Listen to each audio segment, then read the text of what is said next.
इस कहानी का स्टार्ट होता है फ्यूचर में, जहां अब अर्थ का ऑक्सीजन लेवल बहुत ज्यादा कम हो चुका है। इसी वजह से जमीन पे मौजूद सारे पौधे और जानवर मारे जा चुके हैं। इंसान भी बस बहुत थोड़े ही जिंदा है। बचे हुए इंसानों को जिंदा रहने के लिए हर वक्त ऑक्सीजन मास्क की जरूरत पड़ती है। इसी दुनिया में हम डेरियस नाम के एक आदमी से मिलते हैं। वो अपने डैड के साथ कोई काम कर रहा था। हम देखते हैं कि एकदम से डेरियस के डैड जहाँ काम कर रहे थे वहाँ का फ्लोर टूट जाता है। उसके डैड नीचे गिर जाते हैं, जिसकी वजह से गलती से उनका ऑक्सीजन मास्क उतर जाता है। इससे पहले कि डेरियस उनकी मदद करने को पहुंचता, उनकी मौत हो जाती है। और फिर दुखी डेरियस अपने घर आता है। उसके घर पर उसकी वाइफ और उसकी एक बेटी थी। डेरियस के डैड की मौत का उनको भी बहुत ज्यादा दुख हुआ। हमें मालूम होता है कि डेरियस की वाइफ माया एक बायोलॉजिस्ट थी और डेरियस खुद एक इंजीनियर था। इन दोनों ने मिलकर एक ऐसी मशीन बनाई थी जो उनके घर में ऑक्सीजन लेवल को पूरा रखती थी और बाहर की सारी हवा को फिल्टर करके उनके घर लेके आती थी। ये लोग अपने घर में बगैर मास्क के जिंदा रह पाते थे।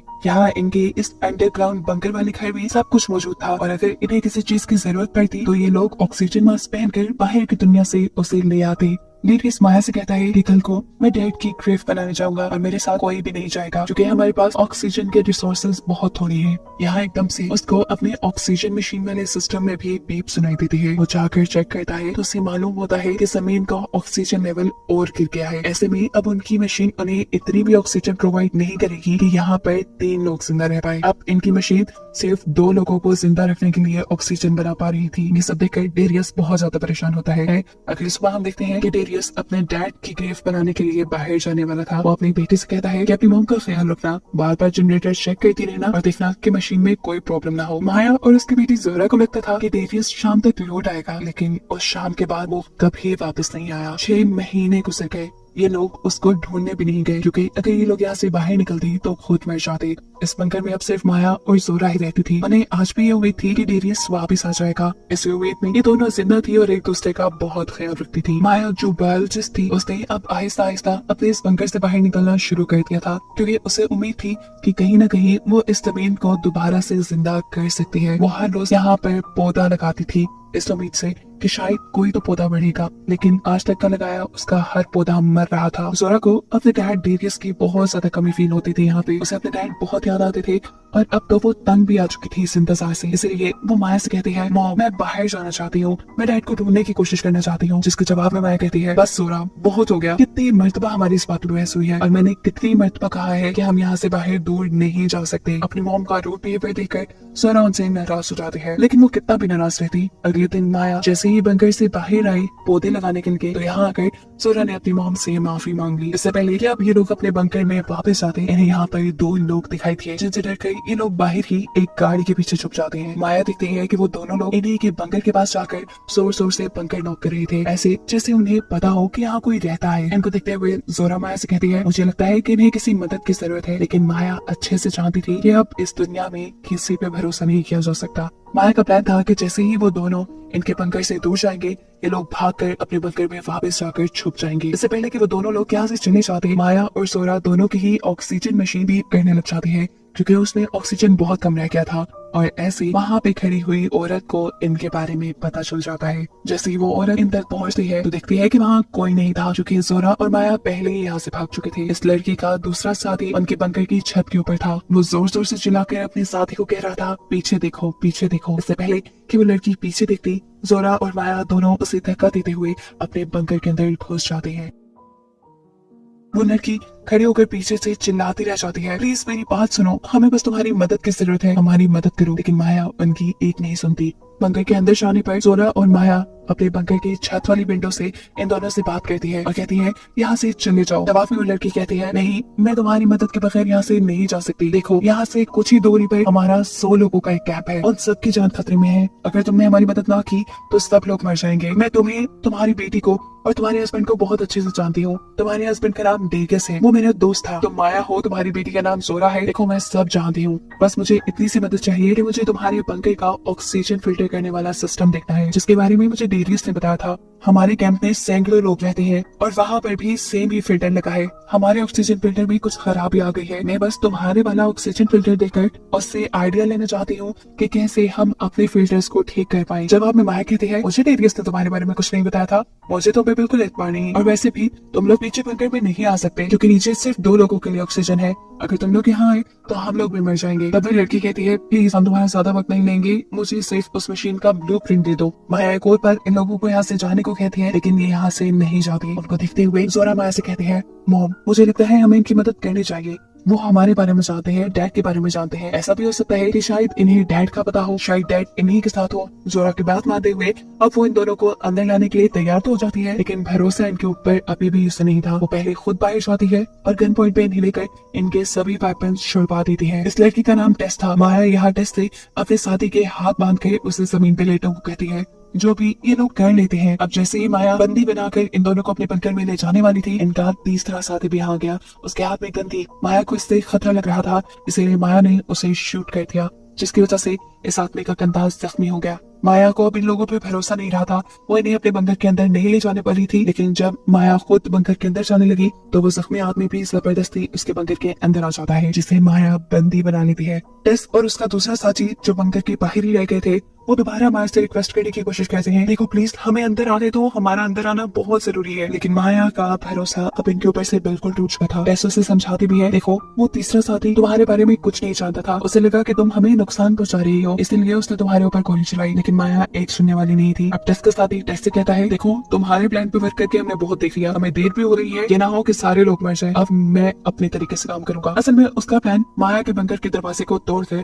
जबरदस्ती माया के घर के अंदर घुसने का था। लेकिन माया भी कोई आम बंदी नहीं थी, इनकी सारी चालाकियों को वो जानती थी। जैसे ही वो लोग ड्रिल के जरिए इनके बंकर में सुराख करने लगते हैं तो माया अपने डोर में लगे हुए एक सिस्टम के जरिए उसकी ड्रिल को ही शॉक देकर खराब कर देती है, और ऐसे ही इनका माया के बंकर में घुसने का ये प्लान भी फेल हो जाता है। अब ये लोग एक नया प्लान बनाते हैं, जिसके चलते टेस माया के बंकर के ऊपर जाकर वो पाइप ढूंढने लग जाती है, जिसकी मदद से हवा इनके फिल्टर के अंदर जाती थी। अपने प्लान के मुताबिक टेस ने अपने साथी से कहा था कि तुम बंकर की गेट के बाहर ही खड़े रहना, जैसे ही माया बाहर निकलेगी तो तुम उसे पकड़ लेना। असल में टेस ने उनके फिल्टर का पाइप बंद कर दिया था, जिसकी वजह से इनके बंकर में ऑक्सीजन का लेवल बहुत ज्यादा कम हो चुका था। वो चाहती थी कि ऑक्सीजन बंद होने पर माया जरूर बाहर निकलेगी, इसलिए उसने अपने साथी से गेट के बाहर रहने को कहा था। लेकिन उसका साथी जब उसकी बात नहीं मानता तो माया के बाहर निकलने पे वो उसे पकड़ भी नहीं पाता, और माया मौका देखते हुए अपने बंकर के ऊपर चढ़ जाती है और पाइप भी खोल लेती है। पाइप को खोलने के बाद माया टेस और उसके दूसरे साथी के ऊपर गोलियां चलाना शुरू कर देती है, लेकिन इस हमले से ये दोनों किस्मत से बच जाते हैं। अब टेस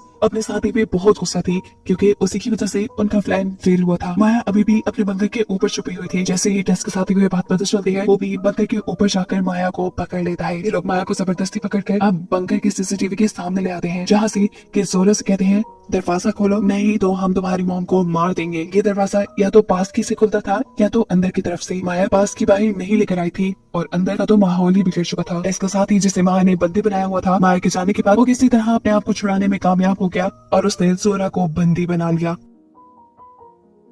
खुद इसका काफी सारा खून बह चुका था, ऐसे में वो खुद मर गया और जोरा भी बेचारी की गेट खोलने की काबिल न रही। जोरा अपनी सिचुएशन के बारे में भी उन्हें नहीं बता पा रही थी, क्योंकि गेट का माइक उससे बहुत दूर था और वो खुद तो बंधी हुई थी। खैर वो इस टाइम कोशिश करती है और माइक को किसी तरह अपने करीब करके उसमें बोलना शुरू करती है। वो इन्हें बताती है कि शायद वो आदमी मर चुका है और मुझे उसने मरने से पहले बांध दिया था, और ऐसे में वो दरवाजे को नहीं खोल सकती। ये बात सुनकर टेस और टेस के दूसरे साथी को बहुत ही ज्यादा गुस्सा आ जाता है। गुस्से में टेस माया से कहती है, देखो अंदर तुम्हारी बेटी भी फंसी है, उसे बचाने के लिए तुम क्या करोगी, तुम क्या कर सकती हो इस बंकर को खोलने के लिए, वो करो। तब माया कहती है, सिर्फ एक रास्ता है, लेकिन उसके लिए हमें बहुत दूर जाना पड़ेगा। एक और पास की है जो डेरियस के पास थी, लेकिन डेरियस आज से 6 महीने पहले घर से निकला था और आज तक वापस नहीं लौटा। यहाँ एक बहुत बड़ा सच ये रिवील होता है कि माया ये बात चाहती थी कि डेरियस मर चुका है, क्योंकि उसे डेरियस का एक लेटर मिला था जिसमें लिखा था कि अब उनके बंकर में सिर्फ 2 लोगों के लिए ही ऑक्सीजन है और उसने हम दोनों को बचाने के लिए अपने आप को मार डाला। वो कहती है, मैं चाहती हूँ कि डेरियस की लाश इस टाइम कहाँ होगी।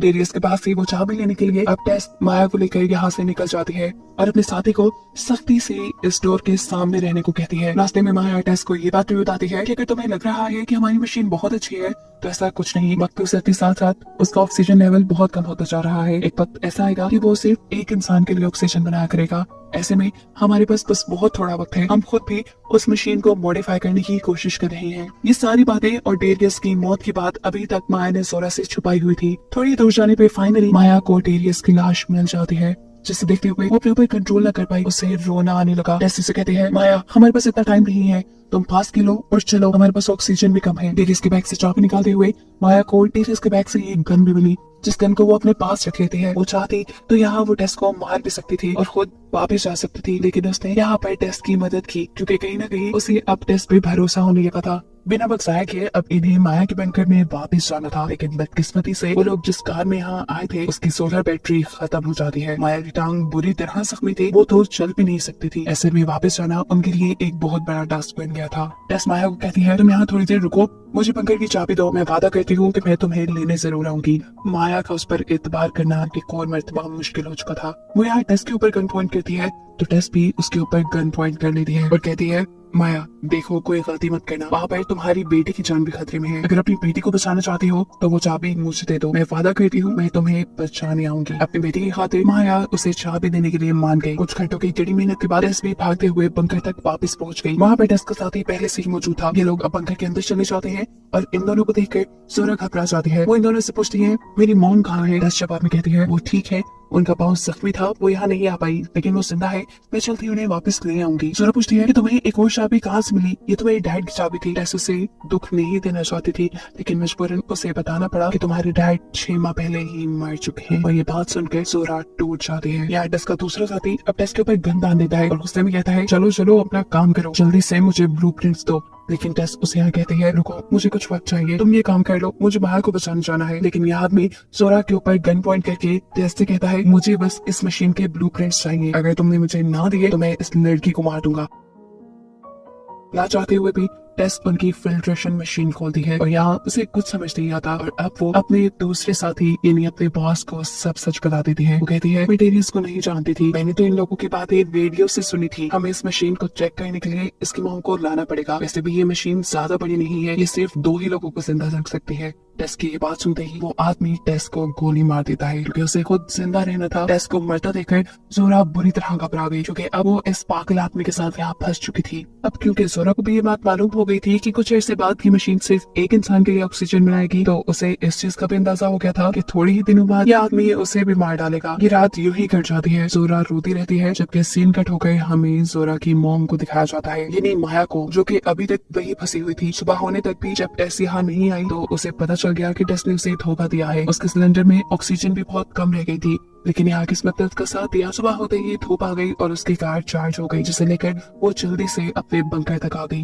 बंकर के पास आते ही वो सबसे पहले अपनी एयर फिल्ट्रेशन पाइप को बंद कर देती है, ताकि अंदर ऑक्सीजन बंद हो जाए और जो लोग इनके बंकर के ऊपर कब्जा करके बैठे हैं वो सब के सब बाहर निकल आए। बंकर के अंदर का सिस्टम जैसे ही खराब होता है तो वो आदमी बंधी हुई जोरा से पूछता है, ये क्या हुआ, इसे ठीक कैसे करना है? उसे तो कुछ भी करना नहीं आता था। तब जोया बताती है, अक्सर सोलर सिस्टम में कुछ खराबी आ जाती है, इसे ठीक किया जा सकता है। उसे ठीक करने के लिए अब वो आदमी जोरा को बाहर भेज देता है, जहाँ जोरा को माया मिल जाती है। ये लोग एक दूसरे से मिलकर बहुत खुश होते हैं और एक दूसरे को घर लगा लेते हैं। दोनों मिलकर यहाँ का सिस्टम ठीक करते हैं और जब जोरा दोबारा बंकर के अंदर जाने की कोशिश करते हैं तो वो आदमी अब जोरा को बंकर के अंदर नहीं लेके आता। उसे बाहर निकालने का एक ही तरीका था, एयर फिल्ट्रेशन पाइप को दोबारा से बंद कर देना। ये लोग जैसे ही एयर फिल्ट्रेशन पाइप बंद करते हैं तो वो आदमी ऑक्सीजन के बगैर बाहर आ जाता है और उसके बाहर आते ही माया उसे शूट कर देती है। इस हमले से वो आदमी मरा नहीं था, बस सिर्फ जख्मी हुआ था। माया और जोरा जल्दी से अपने बंकर के गेट की तरफ भागते हैं और वो आदमी भी जबरदस्ती उनके गेट में घुस जाता है। अंदर आने पे इन्हें पता चलता है कि इस आदमी ने खुद से इस सिस्टम को ठीक करने की कोशिश की थी, जिसके चक्कर में उसने ये सिस्टम बिल्कुल तबाह कर दिया था। अंदर बहुत सी गैसेस फैल चुकी थी, साथ ही अब इस आदमी ने इनके ऊपर गन भी तान दी थी। माया उसे समझाती है, रुको ये गन मत चलाना, अगर तुमने ये गन चला दी तो यहाँ आग लग जाएगी, यहाँ का सिस्टम बिल्कुल तबाह हो चुका है। वो आदमी इनकी बात पे यकीन नहीं करता, इनकी बात नहीं मानता और गन चला देता है। इसकी वजह से यहाँ आग लग जाती है और वो खुद ही मारा जाता है। इन दोनों ने तो ऑक्सीजन मास्क पहना हुआ था, जिसके चलते ये लोग बंकर से बाहर निकल आए थे। इनके ऑक्सीजन टैंक्स में भी ऑक्सीजन ज्यादा नहीं थी। अब रहते भी तो कहाँ रहते, बंकर इनका तबाह हो गया था। बचने की बस एक ही उम्मीद थी, टेस की बताई हुई वो कम्युनिटी जहाँ उसने बताया था कि सैकड़ों लोग रहते हैं। काफी लंबा सफर तय करने के बाद इनके टैंक्स की ऑक्सीजन खत्म हो जाती है और ये दोनों बेहोश हो जाते हैं। इन्हें होश आया तो किसी ने इन्हें रेस्क्यू कर लिया था और मालूम हुआ कि ये लोग उस कम्युनिटी के पास ही बेहोश हुए थे जिसके बारे में टेस्ट ने उन्हें बताया था। ये कम्युनिटी सच में एग्जिस्ट करती थी और यहाँ बहुत से लोग रहते थे। माया और जोरा भी अब यही रहने लगे थे। यहाँ पे रहने वाले सभी लोग अच्छे थे और एक दूसरे की मदद करने वाले थे। माया और जोरा भी यहाँ पे इनके अच्छे कामों में साथ देती है और इस कम्युनिटी के लिए बहुत से और एयर फिल्ट्रेशन प्लांट बना लेती है। माया क्योंकि एक बायोलॉजिस्ट थी, उसने खराब कंडीशंस में भी पौधे उगाने के तरीके निकाल लिए थे। पौधे उगने लगे थे और सभी लोगों में ये उम्मीद जाग गई थी कि अब कभी ना कभी ये अर्थ दोबारा पहले जैसी हो जाएगी, चाहे इसमें वक्त लगेगा लेकिन हो जाएगी। अपनी इस कामयाबी से जोरा और माया भी बहुत खुश थे, जिन्हें दिखाते हुए ये कहानी खत्म।